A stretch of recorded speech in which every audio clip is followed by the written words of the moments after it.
Right, so with me is Samit Patel, hard-hitting batsman, crafty left-arm spinner. Has played for England in all three formats between 2008 and 2015, and has recently been playing for the Melbourne Renegades in the BBL, and he'll shortly be going over to Pakistan to play for the Lahore Qalandars, as well as the MCC. So firstly, Samit, thanks for your time today, and you've just recently come from Australia playing in the BBL. It's good to be back on the park and play some cricket and escape the cold weather of the UK. Absolutely, yeah. Obviously, it's a great tournament playing in the Big Bash, and it's just some of the best players in the world. So yeah, it's a really good, well-run tournament, and obviously great to rub shoulders with the best. And was this your first experience at the BBL? Am I right in saying that? Yeah, it was the first time I've been to the Big Bash. Yeah. Hopefully, I can go back next year as well and perform the way I did. And obviously it was difficult for you to come in because the team that you were playing for, Melbourne Renegades, although they were the reigning champions, they were languishing in the table, and it's sort of just about playing for pride, wasn't it, this year? Yeah, absolutely, yeah. I know it was pretty tough when I arrived. They'd lost 8 out of 8. So, yeah, it was interesting, but hopefully I made a bit of an impact when I arrived and created a good impression. But, yeah, as I said, it's a great tournament and everyone should wish to go play in it. And obviously you hope to be back with the Melbourne Renegades or another BBL team next year. And how useful do you think this experience would be for you in terms of enhancing your prospects of possibly playing in the T20 World Cup? Because obviously experience of Australian conditions in the T20 format. Well, I would never rule it out, but probably chances are unreal at the minute. I said that England are going pretty well in white ball cricket, so but you'd never know. But obviously the experience that I had, and obviously experience of ground conditions, and I know the grounds pretty well. They're pretty big, so it helped spin really well. But yeah, the knowledge of already been out there and playing there would help me massively. Right, and we're coming to the closing stages of the BBL this year. Do you reckon you've got a winner in you? Who do you predict will go on and lift the title this week? I think Sydney Sixers might win it. They've got all bases covered. And obviously with Steve Smith back in their ranks is a massive help, and a great experienced player like that will enhance their opportunities to win the comp. So yeah, I think the Sydney Sixers are definitely favourites. Right, and one of the success stories in the BBL this year has been Haris Rauf. You must be looking forward to teaming up with him when you go to Pakistan and play for the Lahore Qalandars. Absolutely, yeah. He's been a revelation, especially for Big Bash cricket, with the great pace that he bowls and all the variations. Cannot wait to get going with him in the Lahore team. So yeah, he's been good. Right, so moving on to the PSL now. So with the whole of the PSL in Pakistan this year, is this going to be the best PSL yet, especially with it coming in a T20 World Cup year and players from all countries trying to push their claims for selection? Yeah, I think it will be. I think a tournament back in the home country of Pakistan is obviously good for the local players to play in front of their home crowd more often. I think that's always a bit of an advantage to do. So obviously cricket back in Pakistan is obviously a good thing. So yeah, and obviously cases for world selection is also different people. So yeah, there's things to play in the PSL, and it's obviously going to be a good tournament. And I've always said before, the standard of bowling in the PSL is excellent, and there will be no difference this year. And are you looking forward to going to Pakistan for an extended period of time this time and visiting different cities rather than just staying in one city? Because obviously you've played in the PSL final before in 2018 with Islamabad, but this time you'll be in Pakistan for a longer period of time, and it's not just Lahore Qalandars you'll be playing for, you'll also be turning out for the MCC before that. Yeah, absolutely. It's a great way to get into the tour as playing for the MCC, to get a few warm-up games in before the actual PSL kicks off, so yeah, that's great. And obviously being all over Pakistan will be an interesting experience for me. So yeah, looking forward to that. And how big do you think home advantage will be in the PSL this year? Because Lahore Qalandars, the franchise that you're going to be playing for, they've never ever played in Lahore before. And, they've got a large section of their games at home. And not every team gets to play at home. Obviously, Peshawar and Quetta won't be hosting games in this PSL. It's only going to be 4 cities. So how big do you think home advantage can be and playing in front of home fans? Oh yeah, I've never been to Lahore, to be fair, but obviously I've never seen what the wicket is like at the Gaddafi Stadium. But hopefully, yeah, if we can use it to our advantage, hopefully with a bit of pace and bounce to go with our fast bowlers of Rauf and Gilbar and Shane Charafidi. So yeah, we've got the pace there. We just need to utilise that at home, I suppose. Right. And how much would it have helped you? Do you think that you've played for the Qalandars franchise in the T10 Abu Dhabi tournament, and you've got to know the coaches and the franchise owners, although the players are different, but you've got to sort of bed in with the franchise owners and the coach, Akib Javid. Yeah, absolutely. It's been great. T10 was a great experience for me to represent Lahore Qalandars. And obviously it'll be no different in the PSL. And obviously, the fact that I've already met them before will hopefully work in my favour. And hopefully I can put on a good show and do Qalandars proud. And how motivating is it for you to play for a franchise that up to now has struggled in the PSL by their own admission, never made the playoffs, and obviously you've got experience of being part of a championship winning team at Islamabad United, and not just at Islamabad but with Nottinghamshire doing the white ball double in 2017. You've got experience of being in successful environments. It must be highly motivating for you to try and help turn around their fortunes. Well, hopefully, yeah. Obviously, very, very determined to get them at least to the playoff stages. And obviously, with the squad that we've got, we've got a good squad. We know we've just got to utilise all the experience that we've got and play with some freedom. Really, I think that the way Lahore plays is definitely with freedom. So the likes of Chris Lynn up the top with a bit of fireworks will get us off running to some good starts. But hopefully, we'll just get kick-start from there. Really. Right. So. Moving back to events at home, you played a great innings in the Royal London against Northants last year. Are you sad not to be playing any 50-over cricket this season with the 100 taking precedence? And absolutely, yeah. 50-over cricket is really, really good for the English game. And obviously, I know there's another 4 years to the World Cup, but 50-over cricket is what people play to win one-day trophies, and obviously that's quite important.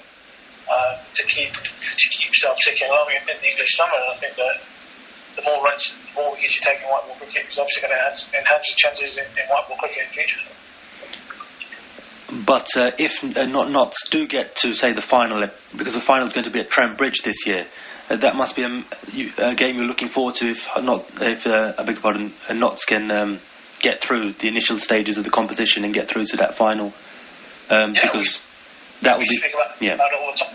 We've got a great, fantastic home record and home crowd. I think that we play off that sometimes, and it makes us play better. Because obviously the final's going to be later in the season once the 100's over with. So to play a final at Trent Bridge, that must be something you look forward to if the boys at Notts can do well in the group stages. Yeah, absolutely. Yeah, but we always say a Lord's final is what we played the English domestic season for, and unfortunately he's not there this year. But hopefully a ground like Trent Bridge will be the same sort of spectacle. Right. And talking of Notts, how well has Hasib Hamid, a promising British Asian debutant on England's last Test tour of India, settled with life at Notts in the off-season? Had a chance to spend any time with him? Not as much as I'd like to. Yeah. Well, the words are that he's going really well. He's bedded in really well. So hopefully it could be an exciting summer for him, especially in four-day cricket, to get him back where he wants to play Test cricket. Right. And Peter Moores, you've played a lot of your cricket under Peter Moores, not just with England in 2008 when you came into the side, but now with Notts in the last 5 years. What are his great strengths as coach that perhaps we didn't quite get to see with England, or the wider public don't quite appreciate with it when he had his go with England?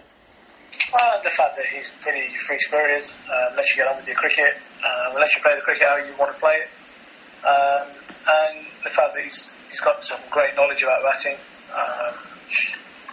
And been in the game for so long, you still have much use experience, and you can just tell the way he coaches. And it's pretty relaxed. It's a pretty relaxed environment where you can just go and do your stuff really, and there's no real pressure. Right. Just going back to the BBL slightly, one of your Nottinghamshire teammates, Alex Hales, had a great tournament.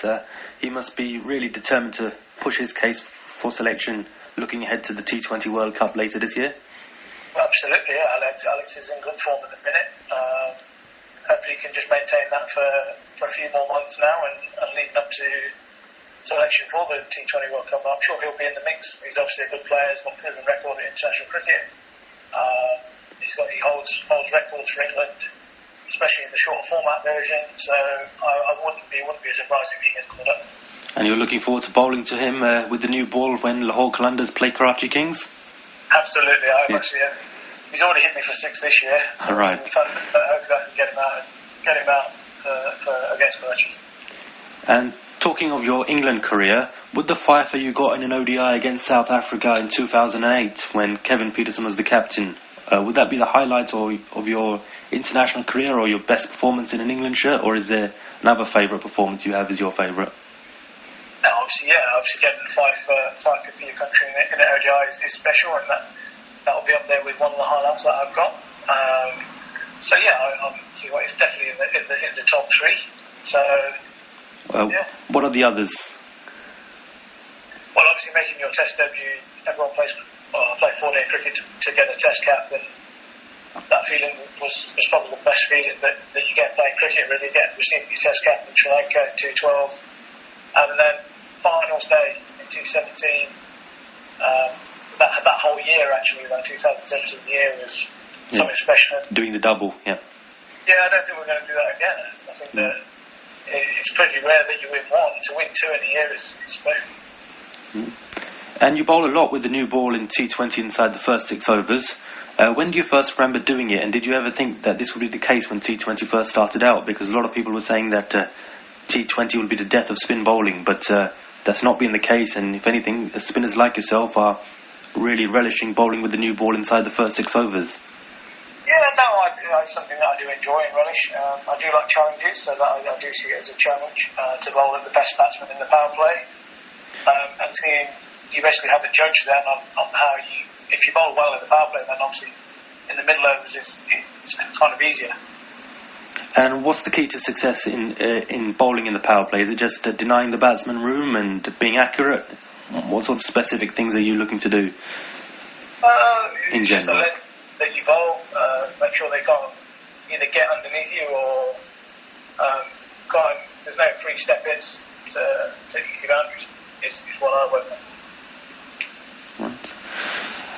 And you're considered one of the better players of spin bowling in England. Did you think your Asian roots helped you in here? Like being a bit more wristy to work the ball around, and because typically Asians are considered a bit more wristy. Has that helped you? Yeah, you can say that. But obviously, Asian roots, obviously, I wasn't brought up in India, but I found playing spin natural. There's no other reason about it, and obviously the practice that we do is playing under pressure. You do have to be a little bit risky, and you also have to take risks to play spin ball. So, yeah. And where do you stand currently with your 4-day cricket? Obviously, you went to Glamorgan on loan last season. Do you still have aspirations of playing a lot of 4-day cricket in the years to come, and possibly even getting an England call for a subcontinent tour, say Sri Lanka, India or Pakistan, whenever they go there? As I said, I've never ruled out a call, but obviously I want to play 4-day cricket. I'll be trying to get in the Knots team once I get back from the PSL, so that's the way it is at the minute. So there are no sort of aspirations at the moment of just being a white ball specialist. You're still keeping, you still have the passion to play red ball cricket, and even you're not ruling out a call up for a subcontinent tour or something of that sort in the future. You never rule out anything really. Just playing it by ear at the minute. Right. Where it goes. Right. And who's the best captain you've played under at any level, whether it's domestic or international, in your career? Stephen Fleming, for me, when I was growing up, was the best captain. I still remain as the best captain I've ever played under. But Dan Christian is also second. He's pretty. He's got a lot of nous, a lot of experience. So they're the two that I think are great. Now, talking of Lahore Qalandars, obviously they've gone made a bit of a surprise call with their captain, Sohail Akhtar. Obviously, senior players like yourself, you must be looking to guide him as much as you can and give him the support and the backing, because it's going to be a tough job, isn't it, leading a big franchise? Absolutely, yeah. Franchise cricket is obviously high-pressure situations. And I presume that he's done it before for Lahore, so he's also experienced, he knows what to do, and he also knows expectations from the franchise are also high. But yeah, I'm sure he'll do well. Okay. And was there a left-arm spinner who inspired you while growing up, or even while you were playing nowadays, that you look up to? Not really, but I did used to love the bowling action of Morley Kartik. Okay, yeah. Fantastic left-arm spinner. But his action was so rhythmical that it was really, really good to watch him bowl. Right, and when he was playing county cricket, played for various counties such as Somerset, did you get the chance to spend much time with him and sort of pick his brains? Not as much time as I would have liked. He was too busy bowling us out. Right. But yeah, no, if I ever had a chance to work with him, it'd be great to rub shoulders and see what he's got for me, really. So yeah. Right, so thank you very much for your time then, Samit, and going through those questions, and we wish you well for the PSL and also for the summer it's come in England. Cheers, buddy. Thanks, mate. Cheers.